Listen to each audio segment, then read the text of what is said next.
Josh Allen is the most physically impossible human to have ever played the quarterback position. And I say that as a guy whose remote has a permanent dent in it from 6 years of screaming at this man on Sunday. He's 6'5", runs like a starting tight end who wandered into the wrong position meeting, throws the ball roughly as hard as a minor car accident, and in 2024 he walked off the stage at NFL Honors with the MVP trophy. By a comfortable margin, he is the best quarterback alive who's never actually won anything. So why does the best quarterback in football keep playing like a man who is trying to lose on purpose?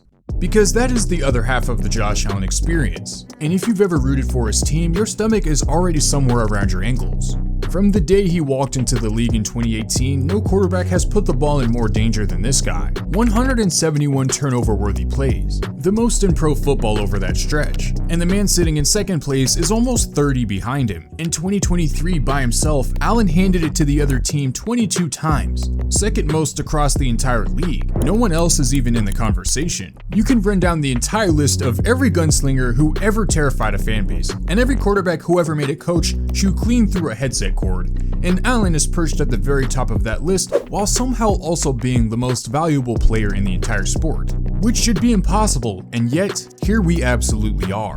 That is the case against him. A rocket arm, a hero complex, and a fumble tucked in his back pocket for the exact snap you can least afford to have one. And the eerie thing is that scouts saw all of this coming. The pre-draft book on him out of Wyoming boiled down to one brutal number, and I want you to hold on to that number, because I'm going to drag you back to it near the end. And it's going to flip completely inside out on you. Here's the model I want to plant before we start. There are two columns in the Josh Allen ledger, and for 8 years, every one of us has been reading only one of them. Let me build the prosecution first because it's a strong one. Start with the ring he does not have. 8 seasons deep, an MVP on the mantle, and the furthest he has managed to climb is the last step before the summit. 4 separate times his year has ended in the playoffs at the hands of one man, and I hope you brought tissues. Kansas City ended it in the 2020 AFC Championship 38-24. They ended it again the very next January in the divisional round. That 42-36 overtime nightmare Bills fans just call the 13-second game because Gabe Davis caught 4 touchdowns.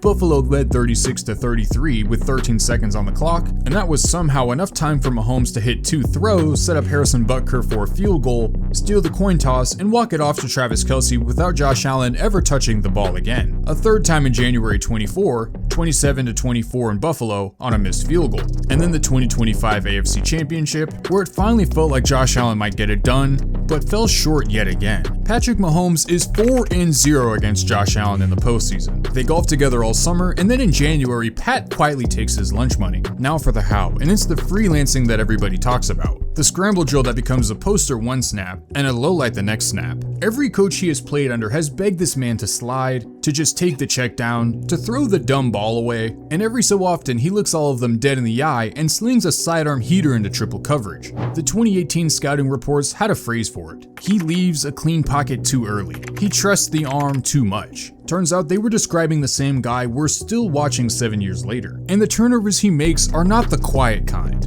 A strip sack with the game tied in the fourth quarter. A red zone pick when there was a touchdown waiting on the table. Buffalo fans have developed a specific full-body flinch that fires off the instant he pulls the ball and starts improvising near his own end zone, because they've seen this exact movie enough times to know how it can end. And some of you are gonna say, well, that's the entire problem right there. Just protect the ball, take what they give you, and then this man is unstoppable. And on the surface, that argument is airtight. Fewer giveaways, more trophies, done. But sit tight on that objection, because the 2025 season is about to walk in and blow it to pieces. For years, Bills fans had the world's most convenient excuse sitting right there waiting for them in red and gold. The Chiefs were like a wall, the recurring nightmare with Andy Reid's face on it. The one obstacle that turned every promising Buffalo season into the same gut punch in the same round against the exact same team, until Bills fans just saw it coming every year. But in 2025, for the first time in what felt like a decade, Kansas City missed the playoffs completely. That big red wall was gone. The boogeyman didn't even qualify for the tournament. This was finally the year that Josh Allen and the Bulls were supposed to get over the hump. Buffalo went 12-5, handed Jacksonville a loss in the wild card round, and walked into Denver in the divisional round with a clean path and 0 ghosts in the building. They lost 33-30 in overtime. They lost because Josh Allen and the offense put the ball on the ground and into the wrong hands 5 separate times, -4 in the turnover battle. the ugliest turnover game for a Bills team in years, and it buried them in a January where seemingly nothing else was in their way. 6 days later, Sean McDermott, the head coach for 9 years, was fired. Another season, another January, another plane ride home in tears, and one question still remaining. Is Josh Allen ever going to change? Will he ever get over the hump? So the prosecution rests its case, and it looks like this is case closed. The Chiefs' excuse is dead and buried, the turnovers ended his season anyway, and the franchise just detonated its coaching staff over the wreckage. Something is deeply broken and wrong with Josh Allen. Case closed. But that's the exact moment that the numbers start whispering another story entirely. Let me show you the trick your own eyes have been running on you this entire time. Everybody knows Josh Allen tops the league in turnover-worthy plays. What almost nobody says in the same breath is the other leaderboard he also lives on top of: big-time throws. The nastiest passes in football. The ones that yank you clean off the couch. The season he won the MVP, he threw 33 of them at a 7.2% clip, the highest rate in the entire league, while also running a career-low turnover-worthy play rate, both lists at the same time. And it's not even some fluke year because he has finished top 8 in that same category every year since 2020. So look at the actual shape of that. The most dangerous thrower in football and the most careless thrower in football are actually the same guy, doing the same thing on the same play. The aggression that produces the miracles and the aggression that produces giveaways run on the same wire. Cut that wire to kill the giveaways and you sever miracles in the same snip. So that's why every coach who has tried to cut the wire just ended up giving up and started praying instead. It flat out cannot be done. Ask Brian Daboll, ask Ken Dorsey, ask every coordinator who has walked into that building swearing that this was the year that they would finally teach Josh Allen to play it safe, and then stood on the sideline watching him in January doing the exact opposite of everything that they had drawn up. From 2020 to 2023, Josh Allen had produced the most turnovers and the most touchdowns in all of football. The last quarterback to pull off that exact combination over a 4-year run was Brett Favre, the original gunslinger, the patron saint of the gorgeous throw and the backbreaking one. That's the family he comes from. That's the bloodline that he was born into. Beautiful and terrifying. And when the play does break down, which with this man is practically a lifestyle at this point, the escape is a weapon rather than a panic button. Over the last 3 seasons, grading services rank Josh Allen as the single best scrambling quarterback alive. That's ahead of Lamar Jackson, Jalen Hurts, and Mahomes. The improvising that the scouts once said was a red flag is the very same improvising that makes him the hardest man in football to defend. Now for the part that made me reorganize my entire brain on this guy, because as it turns out, the stat that finally cracks this case open is the most boring one on the entire sheet. This one skips the highlight reel bombs and the backyard scrambles completely, zeroing in on the dead simple stuff, the 5-yard check down and the 3rd and 3 slant that every single starting quarterback in the building is supposed to hit in their sleep. There's a way to measure how many expected points a quarterback adds on those boring plays. The routine throws, the stuff that any starter is supposed to simply complete. In 2025, on exactly those unglamorous throws, Josh Allen created more value than any passer alive. He was the only quarterback anywhere above the line that separates the truly elite from everyone else. And you know who quietly finished underwater on those same routine plays? Quietly bleeding his team's expected points on the easy stuff? Patrick Mahomes, the surgeon who we hold up as the living opposite of Josh Allen. The quarterback we call reckless was the most efficient value creator in football on plays where recklessness cannot possibly help you, and the quarterback we call clinical was sitting below the waterline, underwater. The whole premise, the thing that every one of us swears we know about these two men, is seemingly flipped on its head. His passing EPA in 2025 finished second among every starter in the NFL. His giveaways that season dropped to 8, a career low, on a 1.2% interception rate, numbers that would make prime Aaron Rodgers tip his cap.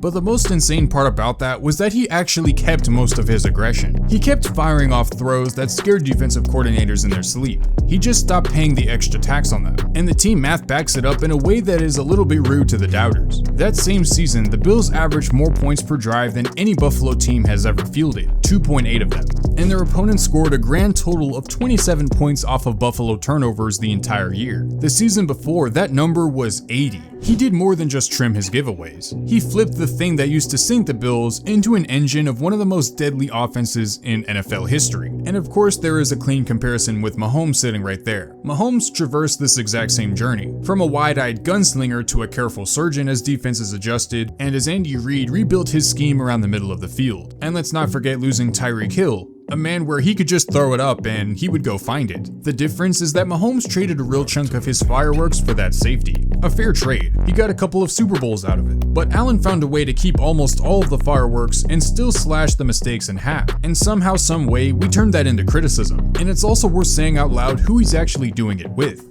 James Cook led the whole NFL in rushing in 2025, and after that, the Bills' skilled talent sort of falls off a cliff into a pile of guys who you wouldn't really want on your team. When your receivers struggle to get open, somebody else has to manufacture offense out of thin air, and that somebody has been a 6'5" quarterback throwing his own body into contact on third down for 8 straight seasons. Some of that recklessness was always less a personality flaw and more job requirement that nobody else on the roster could fill, and that right there, right on cue, is your Wyoming callback. Remember that brutal number I made you hold at the beginning? 56%. Josh Allen completed 56% of his passes in college and ranked 95th out of 125 qualified quarterbacks in his final season. The generous scouting label was boom or bust. One well-known evaluator flat out warned that it was rare for any college passer that was this inaccurate to ever become a good pro. And the honest word going forward around draft rooms was that this man could not hit the broadside of a barn from the inside of it. But by his third pro season, he was completing 69% of his passes, a 17-point jump in only 2 years, about the steepest accuracy climb anyone has ever managed to do in the history of the NFL, and he's been able to maintain that every single year. So the accuracy knock was real. It was also a measurement of error. They graded the college completion percentage and completely missed the trait that was sitting right underneath it, the arm and the off-script wizardry